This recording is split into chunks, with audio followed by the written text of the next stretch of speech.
jelema ngaji barang ngaji ngadengekeun urayan kiai di urayanana lamun aya jelema nyusu disusukeun ka batur maka hukumna jadi mahram geus atuh teu batal wudu jeung teu meunang dikawin balik ceriknya nadi mah cerik cak pamajikan aku naon cerik aduh ternyata orang bodoh salila ieu kunaon kitu bah aduh lah geus lah teu kudu dicaritakeun sakiana engke bae lah kakak ieu sebenarnya mah ngalengis izin ka hiji ka dua izin ka Allah sakiana teh sapoe dua poe dilaporkeun ku pamajikanana ka negara baheula ka negara khalifah mufti lapor Pak cek pamajikan kenapa suami saya tolong diproses nangis aja kenapa awalnya dari mana habis pengajian Pak di Cilongok udah gitu nangis aja Pak waduh siapa nama suami kamu ini Pak ada data-datanya oh Junaid ya panggil Junaid ya Pak istri kamu membingungkan kamu dia jadi bingung setelah kamu selama ini nangis terus supaya dijelaskan apa permasalahan jangan sampai terkatung-katung kalau bisa diobatin kalau apa namanya tidak bisa ini bagaimana jalan keluarnya kenapa kamu nangis Pak makanya saya nangis saya mendengarkan pengajian kok dia mendengarkan pengajian dia nangis ada hukum yang menyangkut pada diri saya kenapa Kiai menjelaskan bahwa andai kata ada orang nete kepada orang lain jadi mahram saya kan pernah nete sama istri saya abdi nyusu aya caian susuna aya jaharita teh keur nyusuan anak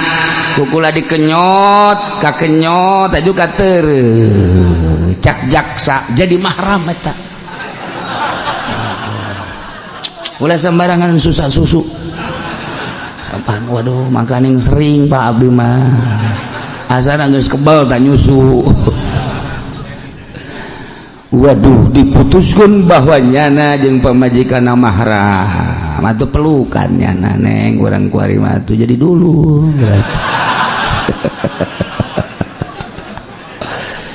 geus padahal mah atuh geus incuan pan urang ngajung geus kieu meureunna urang baheula mah bodoh geus jadi dulu atuh rame keputusan jaksa bahwa Ki Zaid jeung pamajikanna karena nyusu ka pamajikanna atuh jadi mahram diberitakeun di televisi kuari mah di WhatsApp di FB atau kayaknya pohara naon cenah FB aing teh nyaho bahasa tinggi tuh bangsa nu kareu mah moal nyaweun FB nah atuh di masyarakat ya lain hiji horeng loba je atuh kos kitu mah aing pernah hampir setengah negara pernah kabeh urang mahram buru Masya Allah karim orang itu menang sasusu Masya Allah akhirnya laporan ke kiai Pak Kiai coba tentang hukum nyusu itu bagaimana ada baca kiai itu aja asal baca kitab ku jelas kok jadi koski rame ya kuari di negara bahwa lamun aya suami nyusu ka pamajikanana kemudian aya cayan ka kenyot ka tereuy ieu jadi mahram je cek kiai ke sana nerangkeun kos kitu atuh cek kiai kula ge pernah kiai ge jadi pernah tolol tak kiai atuh kiai ge mahram berarti orang kabehan meureun tah mah ya Allah jangan teu cek kiai teh kula teu pernah nerangkeun kos kitu aya tah Oh pernah dia babna bab nyusu lamun aya budak disusukeun ka awewe haju nyusu aya 5 kenyotan budakna di bawah 2 tahun eta jadi ibu susu ari geus kumisan kitu mah manya tuh jadi ibu susu nggak suari mah beritakeun deui di TV silahkan nyusu kembali. Kiai tegas sama Kiai takos. Waktu penting nggak berjamaah kabeh. Taya kesalahan hukum atuh kulawan teu diterangkeun umurna. Jadi kudu dijelaskan umurna. Atuh lamun geus bangkotan gitu nyusu, aju jadi emas susu teu kira-kira tuh. Orenganan 2 tahun kurang. Geus aman ka ditu nyara rusuh deui bae biasa. Tuh, eta onam deres. Aya teh nu sok dongengkeun ku Ki Soleh. Pamalingan dek maling ka hiji imah ngintip heula di jandela, masyaallah. Eta bapana keur nyusu ka pamajikanana. Heuh salakina. Apanya lagi hidup. Wow. Budak anakna bae geus kumisan janggotan atuh kumaha bapada budak teh jadi ulah jadi mah maling teu kira-kira anakna geus kumisan janggotan atuh komo bapana teu jadi nu mah kumis jeung janggot eta aya faedah ngagugurkeun pamalingan ya Allah ya Rabbi ya Ki Soleh bisaan bae teh iyalah au jahiltul hadda huda kumaha lamun minum arakna dedekna kan arak teh meureunana ai urang manggeus nyahona di botol hasil pemrosesan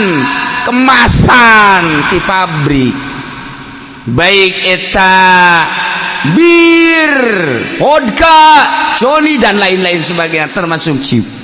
Tetapi di Surabaya mah di Surabaya waktu kula baheula di Surabaya aya urang lembur nyieunnan arak masih kene awal ajar diplastikan. Kemudian ditenden teu kebelah sekitar 1 jam 2 jam eta geus aya endekna kana. Komo lamun di tempat nyieunna meureunana. Ai di Tangerang mah baheula kan loba Cina. Cina teh kan nyalieun arak nyieunna. Dijieun ku encek-encek teh ja baheula mah pancan aya pabrikna nyieun sorangan. Tina peuyeum ragi dan lain-lain sebagainya carana diasupkeun ka tunggul kirai aya tunggul kirai tunggul cau kulutuk dan lain-lain sebagainya atawa itu akar anu gede akar kitu kapuk nah diasupkeun ke jero taneuh pendal geus boga ukuran-ukuranan keluarkan eta kan aya endekanana tah endekanana tah eta kumaha tah lamun nu diinum nu dikonsumsi endekanana kan ari endekanana mah gegedona meureunana geus eueuh zatan sebab geus naek kabeh ka luhur tah eta kumaha tah endek-endekanana gegedohna kerakna. Nah cek di dia tetep bae mun zain minum gogodohna kerakna eta teh tetep bayu hadu bidurdi khamrin nginum endek-endekanana dedekna kekedohna tina arak tetep bae dihadbay Masya Allah kumaha lamun aya roti di adonan gelepungna tipungna eta make cai arak kumaha tah kuarikan roti-roti nu kuari nuku urang kamari kadenge waktu keur tengah-tengah demo roti merek naon merek naon bener teh si Syai Sari Roti eta kan anu saha eta dosa nu bogana ya ku bararodo atuh sia Masya Allah eta di luhur nama anu haritan geus ambalaya kuari penyebaran ti si eta di Tangerang untuk meningkatkan taraf hidup kecil geus disebar melalui gerobak, melalui penyebaran dana, barang-barangna dan lain sebagainya. Tinggal pencet knop tak sing hade. Gas tabah urusan politik. Ya kiai lagi atuh kabeuli. Auzubillahi min dzalik wa min dzalik wa min dzalik wa min dzalik. Aya roti dijieun diaduk-aduk caina make cai arak urang mun nyaho tetep ngadaharna haram mun teu nyaho teu haram andai kata kuari diaduk-aduk make cai arak nyaho atau teu nyaho urang mengkonsumsi bir roti tersebut neta kumaha urang kudu dihad la bi khubzin ujina daqiquhu biha teu kudu dihad ngadahar roti nu diadodanana make arak teu kudu sebab tamah sakadar caina komponen-komponen rempah-rempah nama kapan tamah tina barang-barang roti ngan caina make cai arak teu kudu aya haram tetep haram. Okos kuari orang di Indonesia lantaran memboga produk makanan teh mayoritas kafir bisa etik kurang informasi misalnya mie mulai di Indomie Sarimi eta kapan dipakaian minyak babi kemudian roti-roti tidak sari roti make minyak babi makanan-makanan lainna tetap make minyak babi urang informasikan tinu nyaho sedengkeun di pakaian penguat etakan termasuk racun teh penguat. Nah ieu penguat makanan pengawet makanan teh lamun makanan teu make penguat anu disebut naon gara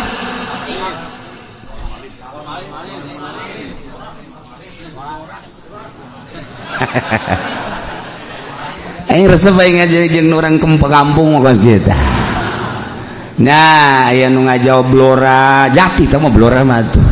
anu plurarin aya anu formalin aya anu urlium nah macam-macam dedengian teh aing teu percayalah kasih dan nu jelas lo pakai bahan pengawet nu tadina jang pengawet mayit teteh supaya mayit kuat kuari dipakai pengawet makanan nu wajar urang bemun masak sapoe 2 poe 3 poe geus bisa didahar kuari bisa sabulan asal aya nu ayam merekan boleh dikonsumsi dari tanggal sekian habis tanggal sekian eta make perlu dikanyahokeun lamun aya silakan dikonsumsi akhirnya tanggal sekian 30 Desember tahun 2018 geus eta make berarti nu kos kitu teh kabeh kita make makanan minuman nu make eta make eta teh racunan eta teh urang teu nyadar ta makanan jeung minuman nu seperti eta teh aya racunan tanyakeun ge ka nu nyaho urang teu nyadar model kitu baygon eta baygon teh nu mantak pararaeh teh nyamuk aya racuna sok geura lamun teu percaya ku ente cicikeun ka gelas inum ku dia moal kebal ge sarua jeung reungit nasibna matak lamun teh sempat hati-hati 10 menit ulah waka kadinya sebab racunna masih kene aya tuh kuari mah ya makanan lo set nah timbul penyakit di awak urang geus puguh minuman anu make jangka waktu geus puguh makanan anu make jangka waktu eta ya racun-racunan terus dan lain sebagainya teu kebal aduh cenah nyeri ieu aduh ieu teh nyeri ieu aduh ieu teh nyeri ieu tebongan dia je naon bae ku dia dilebok ye moal kebal ente lamun terus mengkonsumsi makanan model kitu dibalik 5-10 tahun bakal ente kudu ngadahar obat jadikeun makanan eta jadikeun obat supaya urang tetap mengkonsumsi obat tidak mengkonsumsi makanan carana sing hade ulah make makanan nu aya racuna wah sama urusan ka ditu tah cenah eta aya mui label halal eta kan utunan kitu ngaran menang mui satu kali tanda tangan label halal emang sabaraha puluh juta emang sabaraha ratus juta di pusat. Masya Allah, pernahkah menyelidik sampai sedetil-detilna tentang makanan dan minuman? Kuskilah negara urang sekedar informasi.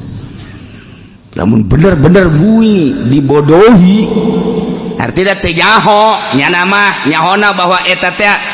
komponenna iya. Di ditu anu nakalna moe teh tanggung jawab make label halal. Jamin halal tetapi lamun mui ge nyaho sebenarnya mah aya lah jarakyat ge nyahoeun anu pernah cicing digawe di pabrik makanan dan minumannya anakan anu sok muka-mukakeun kula pernah digawe di pabrik eta ternyata aya racunan eta masa sih mui bege rakyat bege nyaho mui teu nyaho andai kata teu nyaho selesai tapi lamun nyaho tetep bae di akhirat bakal kabawa. Masya Allah karim kumaha lamun ngadahar roti nu diadonan make cai arak apakah eta teh kudu dihad la bi khubzin ujina dakiku bi wa majunin hiya fi jeung jajamu nu make arak jajamu tapi make arak tetap henteu sebab eta mah jajamu duni maksudna eta mah arak hanya dibuatkeun untuk kepentingan tahan tubuh dan lain sebagainya teu mutlak mun dipersentasekeun hanya sababaraha persen eta mah campuran kos kitu mah kos urang make cincin ieu teh suasa sabaraha gram emasna lamun kurang dibeulem kemudian guruntul emasna teh ngaguruntul gede nah ieu berarti haram make suasana tapi lamun geguruntulan leutik tarolah cuman 3%, cuman 4%, di bawah 5%. Nah itu teh masih menang. Percis kos pakaian make sutra. Lamun mutlak sutra itu haram. Tapi lamun sutrana hanya sekian persen, 1%, 2%, tuh masalah. Menurut fikih seperti itu. Oh, kumaha lamun urang ngadahar kadu. Eta kadu teh setelah diproses menurut ilmu kedokteran eta teh aya bahan arak kadu nu bagus anu melenghir eta teh aya 2% ti bahaneun arak lamun kadu nu jualan di urang anu dibuka ge teu kaambek eta mah ngan 0,5% ngora ti dituna ngora dibuka di kieu-kieu datang ka tojos irung can ka ambeuk keneh wae harga geus jadi tapi eueuh nu seungit leutik eta nu mantak seungit nyengat eta nyengat aya bahan arak. Nah lamun kurang jauh keneh geus nu normal 2%. Kumaha tah haram teu ngadahar kadu? Teu tau maka kada bahan. Atuh lamun diproses lain kadu bae, sangu ge aya bahan arakan. Ketan hideung aya bahan arakan. Atuh kabeh ge aya bahan arak masalah. Kecuali nu kadar arakna tinggi, ganja. Eta ganja teh kapan lamun di Aceh cokot 2-3. Nah lamun masak di ganjaan tak nu dimaksudna teh kapan pasakan ngan make ganja naon bedana roti dibarengan di adonan ku arak masalah ieu ge sayur ditendenan ganja. Nah eta teh haram-haramna mangan kekududihan. Cirina mun urang dahar di Padang kadang sederhana kuari mah aya sadang kinujuo aya di Padang Pangeran teu kira-kira ta Padang nyeun ngaran Pangeran segala rupa. Nah hayang paluhur-luhur cirina asal mantes dahar bae di dinya naik kurang ka mobil menang setengah jam langsung tunduh eta ya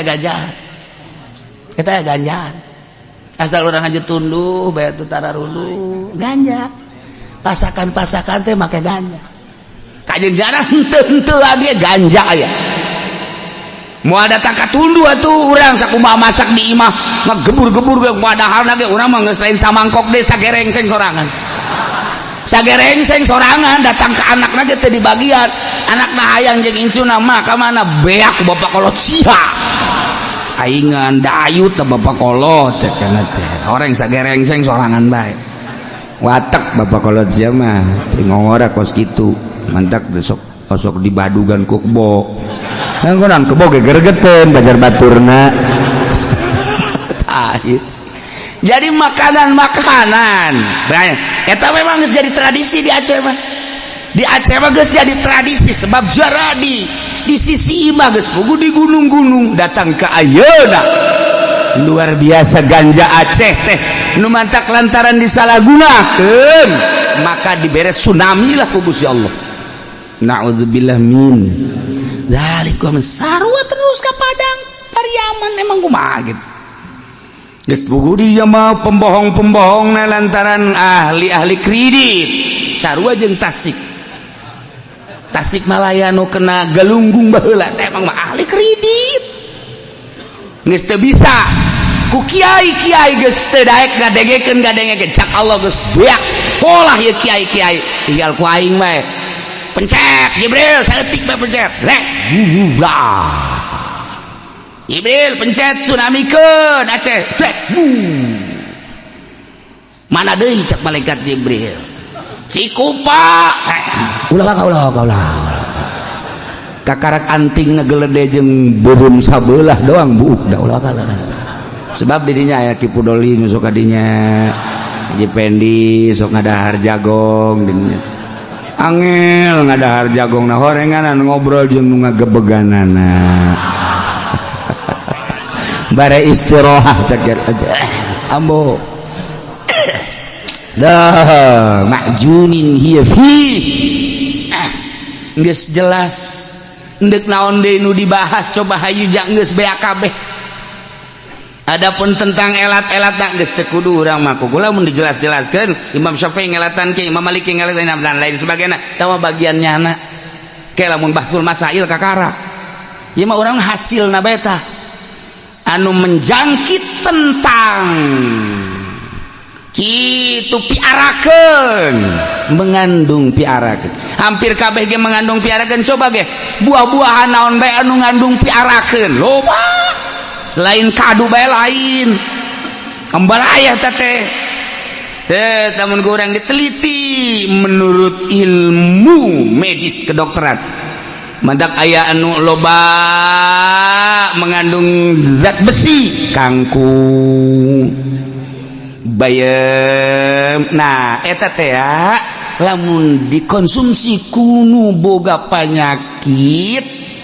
itu darah tinggi termasuk asam urat termasuk rematik eta tereh takos gitu tereh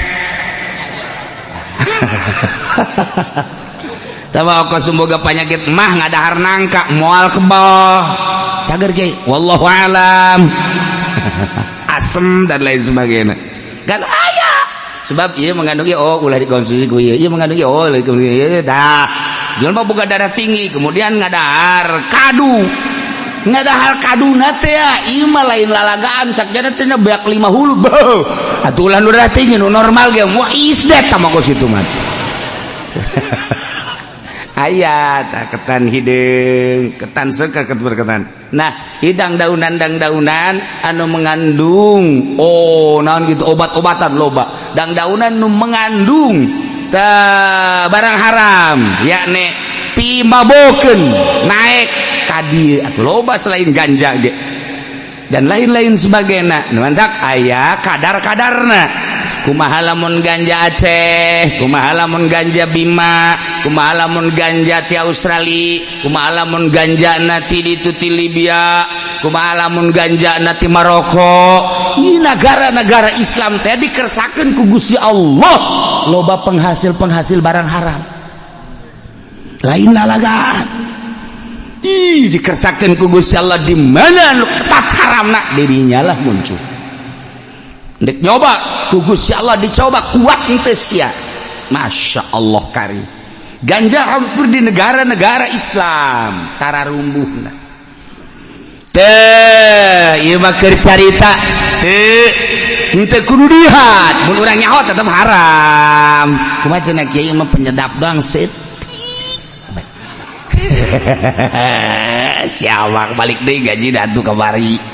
kullu syarabin askara katsiruhu haruma qalilu tiap minuman anu ngamabokeun lobana atuh saeutik ge haram dak mah kudu make dak teh mah budak